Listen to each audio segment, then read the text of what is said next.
कहानी है सावन के सोमवार के व्रत की कहानी। आखिर क्या होता है सावन के सोमवार से? क्यों इतना महान है सावन का सोमवार? आखिर सच में क्या सावन के सोमवार व्रत से सभी मनोकामनाएं पूरी होती है या नहीं? एक बार की बात है, एक सोनार की कहानी है। उस सोनार के पास सब कुछ था, धन दौलत शोहरत, अच्छा घर, नौकर चाकर, सब कुछ था, लेकिन कमी थी तो बस एक संतान सुख की। सोनार के पास सब कुछ था, लेकिन सब कुछ पर राज करने वाला संतान नहीं था। सोनार को बस एक संतान चाहिए थी, जिसके लिए वो बहुत प्रयास करता था, लेकिन उसे संतान सुख की प्राप्ति नहीं हो रही थी। एक दिन किसी ने उसे बताया कि सावन का महीना आने वाला है, सावन का सोमवार का अगर ये व्रत करता है तो उसे संतान सुख मिल जाएगा। सोनार ने बिल्कुल वैसे ही सावन के महीने में सावन का सोमवार का व्रत रखना चालू किया। फिर भी 3 साल बीत गए, अभी तक उसे कोई संतान नहीं हुई। ये सब देख पार्वती माता शिव जी से कहती है, हे प्रभु, ये भक्त संतान सुख के लिए आपकी कितनी पूजा अर्चना कर रहा है, इतने सालों से आप इसे वो सुख दे क्यों नहीं देते? कृपया इसे संतान सुख देने की कृपा करें महादेव। माता पार्वती की ये बोली सुनकर महादेव जी बोले, पार्वती, तुम नहीं जानती, इस सोनार के भाग्य में संतान योग नहीं है।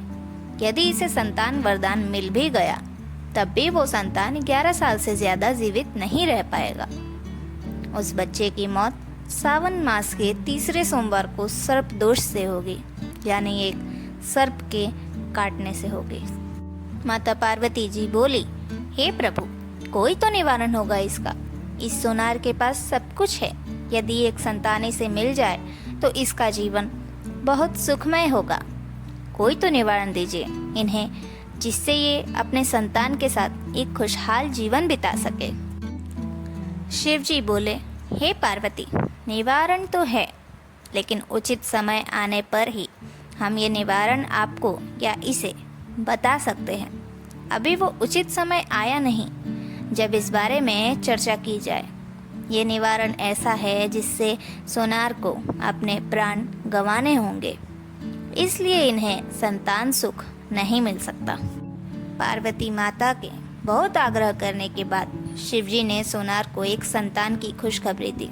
जब सोनार के सावन मास के सोमवार का व्रत करते हुए 5 साल हो गए, तब उसे ये खुशखबरी मिली।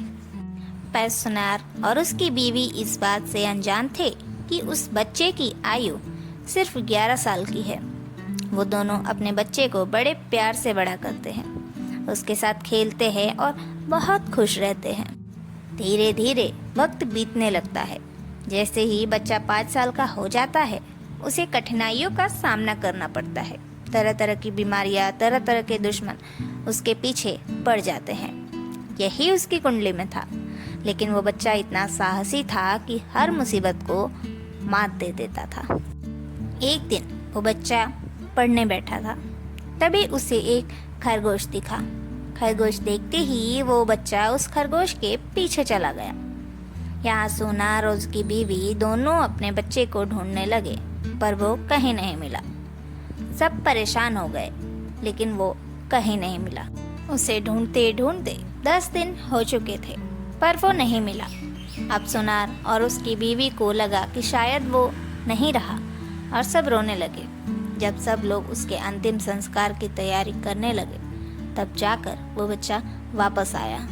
सभी लोग बहुत खुश हुए और उससे सवाल करने लगे कि आखिर इतने दिनों तक वो कहाँ था।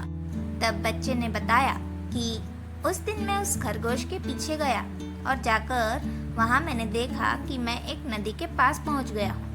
फिर मैं उस खरगोश के पीछे जाता रहा और पता नहीं कब मैं नदी में गिर गया।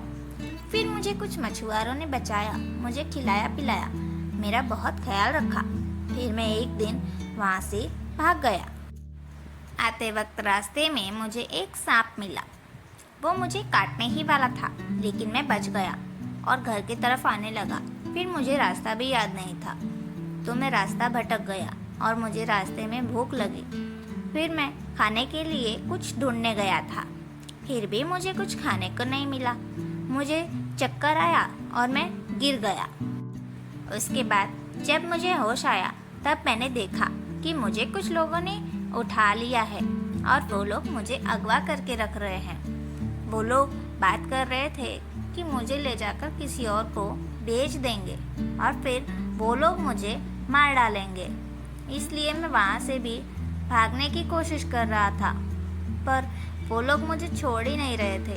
फिर 2 दिन बाद मुझे वहाँ से भागने का मौका मिला। जैसे ही मुझे भागने का मौका मिला, मैं वहाँ से भाग निकला। फिर मुझे भूख लगी और रास्ते में मुझे एक समोसे वाला दिखा, तो मैं वहाँ से समोसे लेकर खाया। फिर उसने मुझसे पैसे मांगे, पर मेरे पास पैसे नहीं थे, इसलिए मुझे उसके यहाँ बर्तन मांजना पड़ा। उसके बाद मैं सीधा यहाँ आ गया। इतना सुनते ही सभी बच्चे को गले लगाने में व्यस्त हो जाते हैं। तभी अचानक जो सांप उस बच्चे को रास्ते में मिला था उसके पास आ जाता है। तभी सब गांव वाले मिलकर उसे बचा लेते हैं। समय बीतने लगता है। देखते ही देखते उस बच्चे की 11 साल की आयु पूरी हो जाती।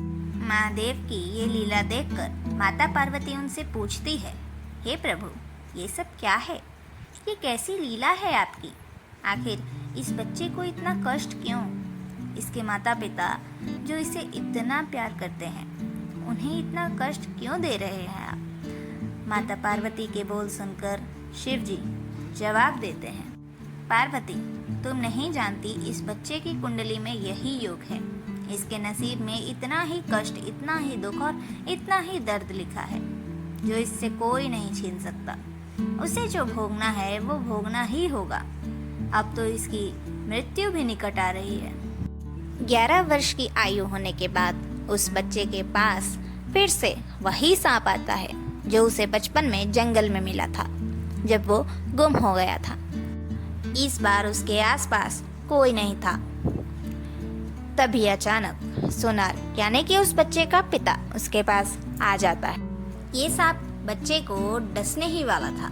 तभी सोनार आ गया और उस सांप ने सोनार को डस लिया। बच्चा जोर जोर से रोने लगा और अपनी माँ को बुलाने लगा।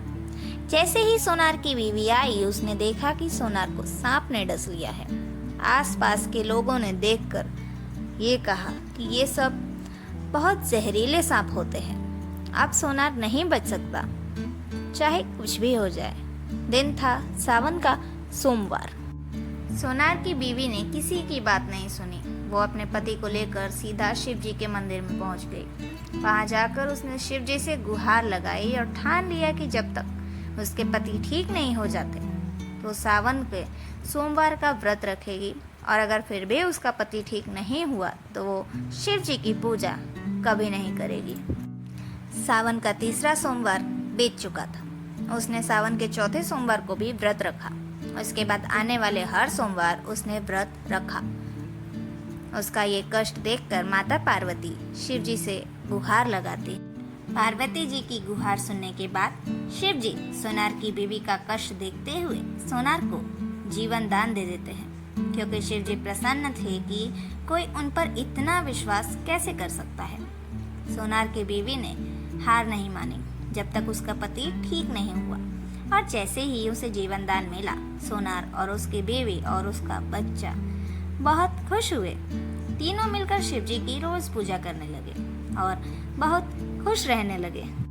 अब माता पार्वती समझ चुकी थी कि शिव जी ने ऐसा क्यों कहा था कि उस बच्चे को जीवन दान देने के लिए उसके पिता को अपनी जान गंवानी पड़ेगी। दरअसल यही शिव जी की लीला थी।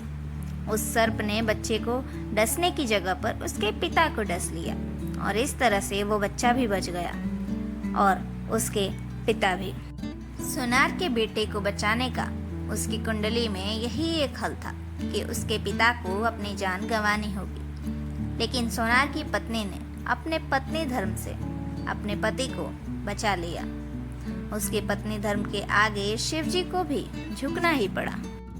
तो ये थी हमारे सावन मास के सावन सोमवार के व्रत की कहानी। कितनी शक्ति होती है इस व्रत में, ये आज हमने आपको इस कहानी के माध्यम से समझा दिया है। तो कैसी लगी आपको हमारी ये कहानी? कमेंट में ज़रूर बताएं और ऐसी और मज़ेदार और रोचक कहानियों के लिए हमारे channel Reema stories of world को सब्सक्राइब ज़रूर करें और बेल आइकन ज़रूर दबाएं।